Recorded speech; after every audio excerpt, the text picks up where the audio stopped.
होतं की जे स्कूल ठीक करू आमचं आंदोलन आहे उद्या इंडिपेंडन्स डे आपला, तर त्या दिवशी आम्ही सुरू करणार आहे. मी स्वतः उद्या हिंगोलीला माझ्या मूळ गावी जाऊन त्या आंदोलनाची सुरुवात करणार आहे. तिथे जाऊन सरपंचांना मी विनंती करणार आहे की जे काही शाळेमध्ये सध्या फॅसिलिटीज नाहीये त्या कराव्या, स्कूल नीट कराव्या, बेंचेस असले पाहिजे, वॉशरूम असले पाहिजे, चांगले पाणी असली पाहिजे, लाईट आली असली पाहिजे शाळेत.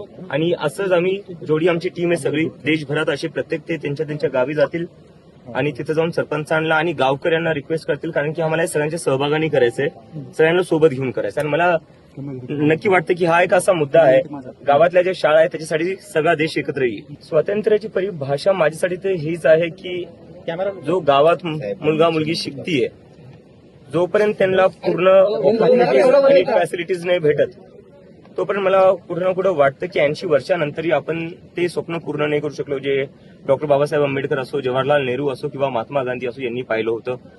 जोपर्यंत आपला देश पूर्ण शिक्षित होत नाही आणि गावापर्यंत शिक्षित नाही होत तोपर्यंत कुठं ना कुठं ते स्वप्न अपूर्ण राहणार आहे.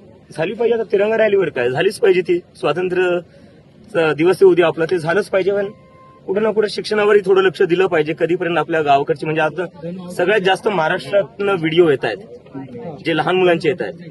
आणि व्हिडिओ काय येत आहेत, मुली म्हणतात 7-7 किलोमीटर दूर जावं लागतं, रस्ता नाहीये. थोडं याच्यावर पण लक्ष दिलं पाहिजे. आणि काल तो आम्ही जेव्हा म्हणलं की आम्ही प्रोटेस्ट करू, त्याच्या एका तासानंतर त्यांनी ते वापस घेऊन टाकलं मागे.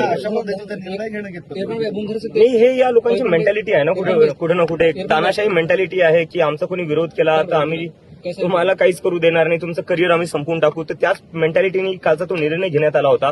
पण जसं त्यांना दिसलं की लोक संतापले, चिडलेले ना, आता लोक शांत बसणार नाही. अशा प्रकारची जी काही यांची तानाशाही वृत्ती आहे ती याच्यापुढे कोणी सहन करणार नाही. हे काल पुन्हा एकदा सिद्ध करून दाखवलेलं आहे लोकांनी आणि जेनझीनी. ज्या प्रकारे त्यांनी लगेच एका तासात हा निर्णय जो मागे घेण्यात आला त्यावरनं आता मला वाटतं की सरकार कुठं ना कुठं समजायला लागली आहे की आता ही तानाशाही वृत्ती चालणार नाही जास्त.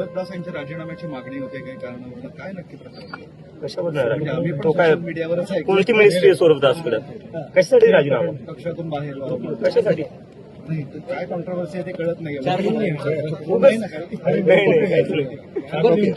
सीजेपीची बैठक होती दिल्लीत, त्यावेळी तुम्हाला हॉल उपलब्ध करून दिला होता, दबाव टाकणार होता, नेमकं काय होतं? नाही, आम्ही 7-8 हॉल्स पाहिलेत पण कोणीच हॉल द्यायला तयार नव्हतं. कारण हे सांगत होते की तुम्हाला हॉल दिला तर आम्हाला आधीपासून धमक्या भेटतात की हॉल द्यायचा नाही सीजेपीला. त्यात खूपच म्हणजे